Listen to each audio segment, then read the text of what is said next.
Hello friends, welcome to learn with me. This is Param. I hope you all are doing great. So guys, आज की video में हम discuss करेंगे past perfect tense के बारे में कि पास्ट परफेक्ट टेंस होता क्या है, इसकी पहचान क्या है और रूल क्या है।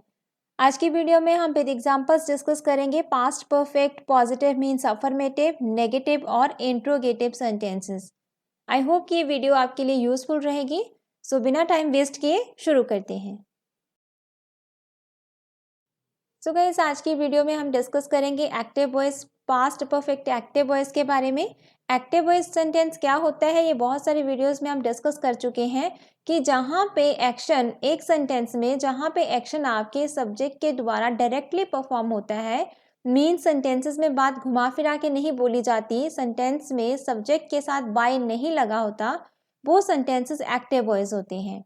मीन सब्जेक्ट अवेलेबल होता है, ऑब्जेक्ट हो ना हो कोई इफेक्ट नहीं पड़ता और सब्जेक्ट के साथ बाय नहीं लगा होता, वो सेंटेंसेस होते हैं active voice. So guys, past perfect tense की पहचान क्या है, आइडेंटिटी क्या है, कैसे पता चलेगा कि ये सेंटेंस पास्ट परफेक्ट है। जो आपके सेंटेंसेस चुका था, चुकी थी, चुके थे, या तो फिर आ था, ई थी, ए थे से खत्म होगा। मीन्स लास्ट में या तो चुका था, चुकी थी, चुके थे लगा होगा, या तो फिर आ था, किया था, की थी, किए थे, लिया था, गई थी, ऐसे आ ई ए से खत्म होगा। वो जो आपके सेंटेंसेस होते हैं पास्ट परफेक्ट सेंटेंसेस होते हैं। चलो कुछ एग्जाम्पल्स देख लेते हैं। फॉर एग्जाम्पल, मैं चिट्ठी लिख चुका था पास्ट परफेक्ट है। वह सो चुका था पास्ट परफेक्ट है। हम अपनी असाइनमेंट्स बना चुके थे से खत्म हो रहा है, ये भी पास्ट परफेक्ट है। वो चाय पी चुकी थी, ये भी पास्ट परफेक्ट है। उसने अपना रास्ता चुन लिया था, ये आ था से खत्म हो रहा है, तो ये भी पास्ट परफेक्ट है। राइट, तो यहाँ पे एक्टिव वॉइस है क्योंकि यहाँ पे जो एक्शन है वो डायरेक्टली सब्जेक्ट परफॉर्म कर रहा है। फॉर एग्जाम्पल, मैं चिट्ठी लिख चुका था, कौन चिट्ठी लिख चुका था, मैं। तो मैं डायरेक्टली चिट्ठी लिख रहा है, मतलब डायरेक्टली उसने लिखी, वो लिख चुका है, काम खत्म हो गया है। तो यहाँ पे जो परफॉर्म हो रहा है, जो काम हो रहा है, वो मैं कर रहा है सीधा। तो यहाँ पे ये पास्ट परफेक्ट एक्टिव वॉइस है, मीन्स यहाँ पे बाय नहीं लगा हुआ सेंटेंसेस में। तो ऐसे जो सेंटेंसेस होते हैं वो एक्टिव वॉइस होते हैं। और चुका था, चुकी थी, चुके थे, आ था, ई थी, इससे पता चलता है कि ये पास्ट परफेक्ट एक्टिव वॉइस है। सबसे पहले हम डिस्कस करेंगे past perfect affirmative means positive, जिन्हें हम हाँ वाचक भी कहते हैं। रूल क्या है, subject plus had, third form of verb, object and extra part. Extra part means additional information. सबसे पहले सब्जेक्ट होगा, फिर सब्जेक्ट के साथ हैड लगाएंगे, थर्ड फॉर्म ऑफ वर्ब लगाएंगे, ऑब्जेक्ट एंड एक्स्ट्रा पार्ट लगाएंगे। यहाँ पे इंपॉर्टेंट बात ये है कि जैसे हम प्रेजेंट परफेक्ट में तो हैज हैव लगाते थे according to subject. Subject singular है तो हैज लगाते थे, अगर सब्जेक्ट प्लूरल है तो हैड लगाते थे। बट पास्ट परफेक्ट में ऐसा कुछ नहीं है। यहाँ पे हम चाहे आपका सब्जेक्ट सिंगुलर है, चाहे प्लूरल है, चाहे आए है, हम हैड ही लगाएंगे। Subject plus had plus third form of verb, object and extra part. Example है, मैं अपनी स्टडी कंप्लीट कर चुकी थी मीन्स पास्ट परफेक्ट, चुकी थी से खत्म हो रहा है, मीन्स पास्ट परफेक्ट है, और हाँ वाचक है मीन्स अफर्मेटिव है।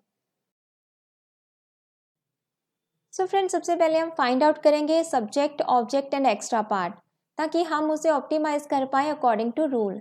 मैं अपनी स्टडी कंप्लीट कर चुकी थी। गाइस, एक बात मैं आपको कहना चाहूंगी कि अगर तो आप बिना फिगर आउट किए बना सकते हैं sentence, then well and good. अगर आप बेसिक से सीख रहे हो, आपको सेंटेंस में सब्जेक्ट ऑब्जेक्ट फाइंड करना नहीं आता, सबसे पहले आपको वो सीखना चाहिए, क्योंकि उससे आप कॉम्प्लेक्स स्ट्रक्चर भी बना सकते हो, इजीली उन्हें ट्रांसलेट कर सकते हो, स्पीक कर सकते हो इन फ्रंट ऑफ अदर्स। ये बहुत ज़रूरी है। धीरे धीरे जैसे जैसे आप प्रैक्टिस करोगे, वैसे वैसे वो चीज़ें आपकी टंग पे आ जाएंगी, तो फिर आपको याद करने की ज़रूरत नहीं है, फिगर आउट करने की ज़रूरत नहीं है। लेकिन स्टार्टिंग में आपको करना पड़ेगा ताकि आप अच्छे से बोल पाओ और सेंटेंसेस बना पाओ। इस सेंटेंस में सबसे पहले हम फाइंड करेंगे सब्जेक्ट ऑब्जेक्ट। तो इसमें वर्ब क्या है, एक्शन क्या है, दैट इज कंप्लीट, पूरा करना, पूरी कर चुकी थी, दैट इज एक्शन, एक्शन हो रहा है कंप्लीट करना। कौन पूरी कर चुकी थी, मैं पूरी कर चुकी थी, मैं यहाँ पे सब्जेक्ट है। क्या पूरी कर चुकी थी, अपनी स्टडी, ये ऑब्जेक्ट है। तो चुकी थी मीन्स पास्ट परफेक्ट है। जैसे वर्ब कंप्लीट है, मैं सब्जेक्ट है, ऑब्जेक्ट अपनी स्टडी, और एक्स्ट्रा पार्ट यहाँ पे अवेलेबल नहीं है। कहाँ कब कैसे एक्शन हुआ उसकी कोई भी इंफॉर्मेशन नहीं है, तो यहाँ पे एक्स्ट्रा पार्ट अवेलेबल नहीं है। तो अकॉर्डिंग टू रूल कैसे बनाएंगे? सो गाइस, हमने subject, object, extra part, verb find out कर ली है। सो अभी हम ऑप्टिमाइज करेंगे, पुट करेंगे according to rule. So rule के अकॉर्डिंग सबसे पहले हमें चाहिए सब्जेक्ट। तो सब्जेक्ट क्या है? आई, मैं सब्जेक्ट है। एंड आफ्टर दैट हमें चाहिए हैड। यहाँ पे हमने चाहे आई है, चाहे सिंगुलर है, चाहे प्लूरल है, हम हैड ही लगाएंगे। सब्जेक्ट के अकॉर्डिंग हम चूज नहीं करते, यहाँ पे हैड ही लगता है। So I had, then third form of verb complete की, completed, then my study, object, extra part इसमें नहीं है, एडिशनल इंफॉर्मेशन अवेलेबल नहीं है। So I had completed my study. तो इस तरह से हम पार्ट्स को फाइंड करके अकॉर्डिंग टू रूल ऑप्टिमाइज कर सकते हैं, पुट कर सकते हैं। नेक्स्ट है, उसने अपना होमवर्क पूरा कर लिया था। अब यहाँ पे पास्ट परफेक्ट है, लिया था आ से खत्म हो रहा है। तो सबसे पहले क्या पूरा कर लिया था? अपना होमवर्क पूरा करना यहाँ पे एक्शन है। किसने किया था मतलब कौन करता था? तो ही, मतलब उसने, किसी पर्सन ने किया, तो यहाँ पे हम ही यूज करेंगे। He had completed his homework. He had completed his homework. मैं यह समाचार पहले ही सुन चुका था पास्ट परफेक्ट है। I had already heard this news. I had already heard this news. मैं इस बुक को पढ़ चुकी थी। I had read this book. I had read this book. मैं होटल पहुंच गया था या पहुंच चुका था। दोनों तरीके से आप बना सकते हैं। I had reached the hotel, I had reached the hotel, या फिर एट द होटल। दोनों तरीके से आप यूज कर सकते हैं।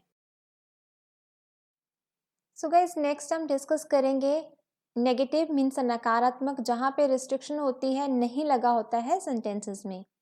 रूल क्या है? Subject plus had plus not, third form of verb, object and extra part. Means rule same है, हैड के बाद हम नॉट लगा देंगे, यहाँ पे हैड नॉट यूज करेंगे। हाउएवर सब्जेक्ट आपका सिंगुलर है, प्लूरल है, आई है, हम हैड नॉट ही यूज करेंगे। So subject plus had not plus third form of verb, object and extra part. चलो कुछ एग्जांपल्स डिस्कस करते हैं। जैसे फर्स्ट एग्जांपल है, मैंने अभी तक तय नहीं किया था। मैंने अभी तक तय नहीं किया था, तो हम सेम बनाएंगे, सब्जेक्ट ऑब्जेक्ट फाइंड करेंगे, फिर रूल के अकॉर्डिंग फिट करेंगे और हैड के बाद नॉट लगाएंगे। I had not decided yet. I had not decided yet. हम मार्केट जा चुके थे। We had gone to the market. We had gone to the market. Rahul आज स्कूल नहीं गया था। Rahul had not gone to school today. Rahul had not gone to school today.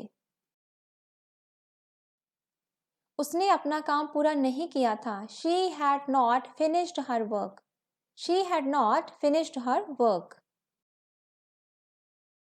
आपने खाना नहीं खाया था। You have not eaten food. You have not eaten food. Eaten की जगह पे आप had भी यूज कर सकते हो। You have not had food. हमने अभी तक रोहन को सूचित नहीं किया था। We had not yet informed Rohan.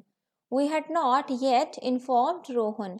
आप ऐसे भी बोल सकते हैं We had not informed Rohan yet। So guys, next है इंट्रोगेटिव, पास्ट परफेक्ट इंट्रोगेटिव, जहां पे हम क्वेश्चंस पूछते हैं। रूल क्या है? WHO family word, had, then subject, third form of verb, object and extra part. Mean सबसे पहले हम WHO फैमिली वर्ड यूज करेंगे according to question, then helping verb had use करेंगे, फिर सब्जेक्ट, फिर third form of verb, object and extra part. So guys, ये हम पहले ही डिस्कस कर चुके हैं कि कहाँ पे WHO फैमिली का वर्ड यूज होगा और कहाँ पे नहीं होगा। जो आपके सेंटेंसेस क्या से स्टार्ट होंगे, वहाँ पे हम WHO फैमिली का वर्ड यूज नहीं करते, डायरेक्ट हम हेल्पिंग वर्ब से यूज करते हैं। यहाँ पे हेल्पिंग वर्ब हैड है, तो हम हैड से स्टार्ट करेंगे। फॉर एग्जाम्पल, क्या हमने यह मैच जीत लिया था? तो यहाँ पे जो क्वेश्चन है वो क्या से स्टार्ट हो रहा है, तो डायरेक्ट हम हैड से स्टार्ट करेंगे। Had, then subject, third form of verb, object and extra part. For example, had we won the match? Had we won the match, तो यहाँ पे क्या से स्टार्ट हो रहा था, और अगर क्या कब कैसे इन बिटवीन ऑफ सेंटेंस होता, हमने मैच कब जीता था या कब जीत लिया था, तो हम WHO फैमिली का वर्ड यूज़ करते। जहाँ पे क्या से स्टार्ट होते हैं सेंटेंसेस, वहाँ पे WHO फैमिली का वर्ड यूज़ नहीं करते। जहाँ पे कब कहाँ कैसे इन बिटवीन ऑफ सेंटेंस होता है, वहाँ पे WHO फैमिली का वर्ड यूज़ होता है, हेल्पिंग वर्ब तो यूज़ होती ही होती है। जैसे क्या हमने यह मैच जीत लिया था, had we won the match. तुम वहां क्यों गए थे, अब यहाँ पे क्यों इन बिटवीन ऑफ सेंटेंस है, तो हम WHO फैमिली का वर्ड यूज करेंगे अकॉर्डिंग टू क्वेश्चन। क्यों की इंग्लिश होती है वाई, सो हमने वाई यूज किया, हैड यूज किया हेल्पिंग वर्ब, देन तुम सब्जेक्ट यू यूज किया, gone third form of verb, there extra part. Why had you gone there, why had you gone there. हमने अपने कमरे का किराया कब दिया था, When had we paid our room rent? When had we paid our room rent? क्या तुम उनसे मीटिंग के बारे में बात कर चुकी थी, Had you talked to them about the meeting? Have you talked to them about the meeting or about meeting? So हम ऐसे भी बोल सकते हैं। क्या मैंने सुबह इस अखबार को पढ़ लिया था, Had I read this newspaper in the morning? Had I read this newspaper in the morning? So guys ये था past perfect tense. I hope कि आपको समझ में आ गया होगा। आज की वीडियो में हमने पास्ट परफेक्ट का रूल, उसे इम्प्लीमेंट कैसे करना है, एक्टिव वॉइस के बारे में हमने डिस्कस किया विद एग्जांपल्स। सो अगर ये वीडियो आपको पसंद आई हो, please like and subscribe my channel for more content. मिलते हैं एक न्यू वीडियो में न्यू कंटेंट के साथ। Till that time, all the best, good luck, bye bye.